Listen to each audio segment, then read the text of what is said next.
அதிகம் செய்யக்கூடாத 5 விஷயங்கள்ங்க. இத மட்டும் யாருக்கிட்டயும் சொல்லவும் கூடாது, செய்யவும் கூடாதுன்ற மாரி உள்ளது. யாரையும் அதிகமா நம்பவே நம்பாதீங்க.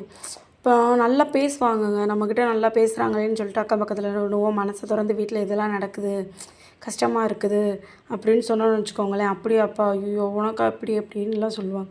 ஆனா பின்னாடி போயிட்டு அந்த நம்ம சொன்னவங்களும், அதுக்கு பக்கத்து வீட்டுக்காரங்களும் சேர்ந்துக்கிட்டு நம்மள பத்தி தான் பேசுவாங்க. இவளுக்கெல்லாம் இது வேணும். இப்படி நடக்கிறது நல்லது தான். நான் ரொம்ப ஓவரா பேசுனால, ஓவரா பண்ணால அப்படின்னுவாங்க. ஆனா நம்ம கஷ்டம் நமக்கு மட்டும் தான் தெரியும். முடிஞ்ச அளவு உங்களுக்கு ஏதாவது ஒரு தெய்வம் பிடிக்குதுன்னு நெனச்சுக்கோங்களேன். என்னைய பத்தியே நான் சொல்றேங்க. எனக்கு முருகன்னா ரொம்ப பிடிக்கும். அதேமாரி மதுரையில வந்து பாண்டியய்யா கோயில் இருக்கு. அங்க நான் நெறைய போவேன். என் மனசுல ஏதாவது ஒரு துயரம் யார்ட்டயும் சொல்ல முடியல. இத யார்ட்டாவது சொன்னோம்னா, அவங்க அத நெனச்சு சிரிப்பாங்கன்னுலாம் எனக்கு தெரிஞ்சிச்சுன்னு வச்சுக்கோங்க, நேரா கோயிலுக்கு போயிருவேங்க.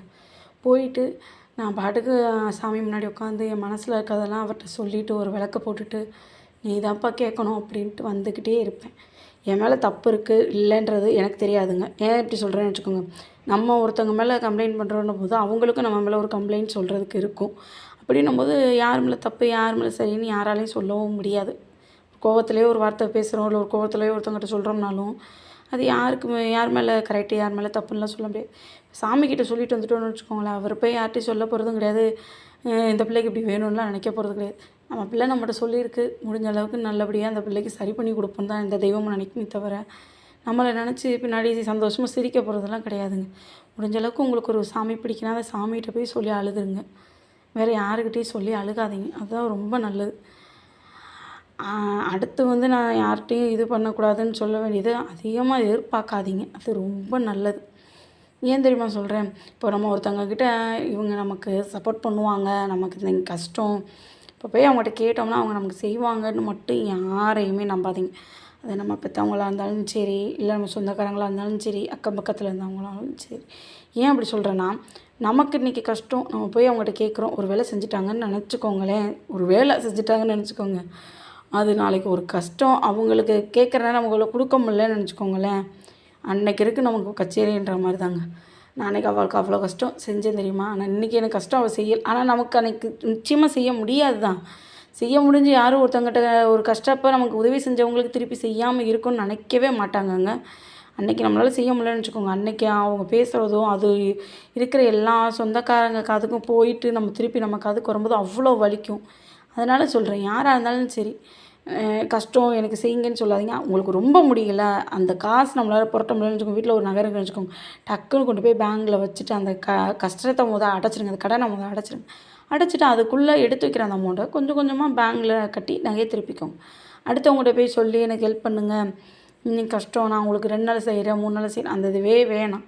ஏன் சொல்கிறேன்னு தெரிஞ்சுக்கோங்க. ஏன்னா இன்றைக்கி செய்வாங்க, செய்ய முடியலன்னு சொல்லிட்டாங்கன்னா அது இன்னொரு விஷயம். அது நமக்கு நிச்சயமாக வலிக்கும். ஏன்னா நம்ம கஷ்டத்தப்போ யாரும் நமக்கு செய்யலேன்னு இருக்கும். இன்னொன்று செஞ்சுட்டான்னு வச்சுக்கோங்க, அது சாகிற வரைக்கும் அது ஒரு சொல்கடன். நம்ம திருப்பியும் அவங்களுக்கு அவங்க காசை கொடுத்துருவோம். ஆனால் அன்னைக்கு நான் உதவுனேன்ற அந்த சொல்கடன் வந்துக்கிட்டே இருக்கும். அது நமக்கு ஒரு மாதிரி உறுத்திக்கிட்டே இருக்கும். அதுக்கு நம்ம கஷ்டத்தை நம்மளே சமாளிச்சுட்டு போய்க்கிட்டே இருக்கலாம். அதிகமாக யோசிக்காதீங்க. முக்கியமாக சொல்கிறது வந்து பெண்களுக்கு தான்.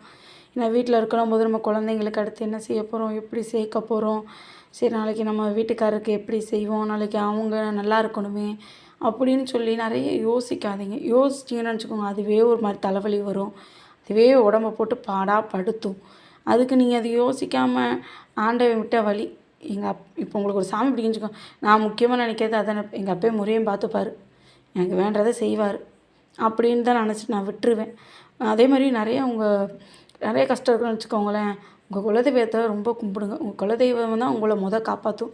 நம்ம என்ன தான் வேணுனாலுமே நமக்கு இஷ்ட தெய்வத்திட்ட நம்ம குலதெய்வத்தோட அருள் இருந்தால் மட்டும்தான் அது இஷ்ட தெய்வ காதுலேயே விழுகும்னு சொல்லுவாங்க.